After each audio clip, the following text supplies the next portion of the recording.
Salam, selamat pagi Bapak Ibu Saudara-saudara yang dikasihi oleh Tuhan Yesus Kristus.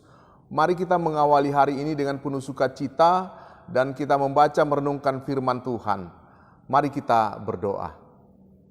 Pujian dan syukur karena Tuhan pemelihara kehidupan kami yang sudah memberkati kami dengan napas kehidupan. Terlebih-lebih kami yang hendak mau menyandarkan kehidupan kami melalui pembacaan dan renungan firman-Mu, supaya kami senantiasa diteguhkan dan dikuatkan. Sertai hamba-Mu dan umat Tuhan, mampukan kami mengerti. Di dalam nama Tuhan Yesus Kristus kami berdoa. Amin. Bapak Ibu Saudara-saudara, ayat firman Tuhan yang menjadi dasar kepada renungan kita, saya ambil dari kitab Yakobus pasal 1 ayat yang ke-26. Firman Tuhan yang berbunyi demikian, "Jikalau ada seorang menganggap dirinya beribadah, tetapi tidak mengekang lidahnya, ia menipu dirinya sendiri, maka sia-sialah ibadahnya." Dari ayat ini saya mau mengambil tema, tidak mengekang lidah, maka sia-sia ibadahnya. Bapak Ibu Saudara-saudara, kalau kita bertemu dengan seseorang yang rajin beribadah, rajin melayani Tuhan dengan luar biasa, tetapi ternyata dia sering melontarkan perkataan-perkataan yang kotor, seringkali berucap kata-kata yang kasar, ucapan-ucapan yang tidak pantas, bahkan seringkali dia berbicara dengan kata-kata yang tidak membangun, menyakitkan, dengan perkataan yang suka menjatuhkan orang lain. Kira-kira bagaimana pandangan kita terhadap orang yang seperti begitu? Pasti kita tidak akan ada simpati, meskipun pelayanannya hebat. Pasti kita tidak menaruh hormat, apalagi kita terkagum-kagum dengan ibadahnya dan pelayanannya yang luar biasa. Sebaliknya, mungkin kita akan berkomentar, percuma dia beribadah, percuma dia hebat melakukan pelayanan. Ternyata kata-katanya tidak mencerminkan seperti orang yang mengaku percaya kepada Tuhan Yesus. Bapak Ibu Saudara-saudara, Yakobus pasal 1 ayat 26 ini, Yakobus sedang menyikapi terhadap orang-orang tertentu yang menganggap dirinya beribadah. Ternyata kehidupannya tidak selaras dengan ibadah atau pelayanannya itu.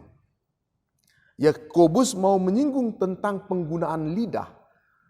Yakobus sedang mengajarkan bahwa kesejatian ibadah kita dapat dilihat dari perkataan yang baik dan benar. Orang yang beribadah harus mampu mengekang lidahnya. Bagi Tuhan, ibadah menjadi sia-sia ketika kita tidak bisa mengekang lidah kita. Bahkan pada Yakobus pasal 3 ayat yang kedua, Yakobus menjelaskan bahwa barang siapa mampu mengontrol lidahnya, berarti dia adalah orang yang sempurna dan mampu mengontrol seluruh hidupnya. Artinya, kalau kita berhasil menguasai sesuatu yang sangat sulit untuk ditaklukkan, yaitu lidah, maka kita juga akan mampu menguasai hal-hal yang lain, seperti pikiran, tangan, dan lain-lain sebagainya. Oleh sebab itu, Bapak Ibu, Saudara-saudara, maka mari kita menguji diri kita sendiri. Pada saat kita sedang marah, apakah kita juga cepat mengucapkan banyak cacian, makian, celaan, hujatan, bullying, atau perkataan kita, perbuatan kita yang mengecilkan orang lain? Bapak Ibu Saudara-saudara, orang yang lidahnya suka merendahkan orang lain pasti tidak memiliki kerendahan dan kemurahan hati. Orang yang senang melalui perkataannya menyakiti sesama, sia-sia saja dia mengaku bahwa dia mengasihi Allah. Oleh sebab itu, lidah yang suka mencerca, memaki, akan membuktikan bahwa dia adalah orang yang munafik, tidak sesuai dengan apa yang dia imani.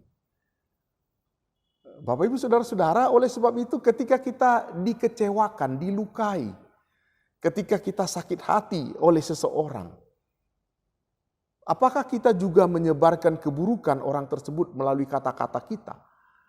Dengan sengaja membentuk opini publik agar orang lain menyetujui ketidaksenangan kita terhadap diri orang tersebut. Kalau hal-hal ini masih terjadi, itu berarti kita belum mengekang lidah kita. Oleh sebab itu maka Efesus 4 ayat yang ke-29 mengatakan, janganlah ada perkataan kotor keluar dari mulutmu, tetapi pakailah perkataan yang baik untuk membangun, di mana perlu, supaya mereka yang mendengarnya beroleh kasih karunia. Bapak Ibu Saudara-saudara, dengan demikian pada saat kita marah, pada saat kita kecewa, ingatlah bahwa kita harus punya kendali, kontrol atas lidah kita. Gunakanlah kata-kata yang membangun. Jangan gunakan kata-kata yang menjatuhkan, yang membuat orang lain merasa tidak berharga, dikecilkan, disepelekan. Disiplinkanlah, didiklah dan bimbinglah orang yang mungkin menyakiti kita dengan ucapan kita. Ucapan yang menyejukkan. Jangan malah dengan sengaja menghancurkan hati orang lain dan membuat orang lain terlihat bodoh, kecil, dan tak berharga. Kalau demikian, bukannya kita mendapat hormat, bisa jadi kita malah mendapat musuh, dan apa yang kita lakukan itu tidak berbuah di dalam Tuhan.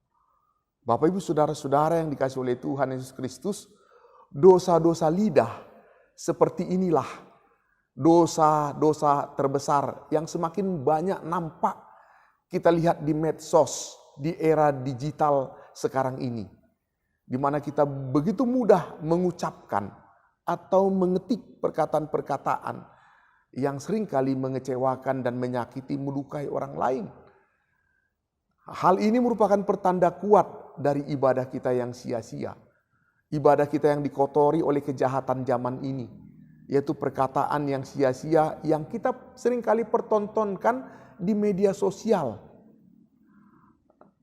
Ataupun melalui perkataan-perkataan nyata kepada sesama kita. Bapak Ibu Saudara-saudara, mari kita menyampaikan perkataan yang menyelamatkan. Perkataan yang membangun supaya orang mengenal kasih Kristus. Melalui semuanya itu, maka ibadah kita menjadi ibadah yang disukai oleh Tuhan. Demikian firman Tuhan, terpujilah Kristus. Amin. Kita berdoa.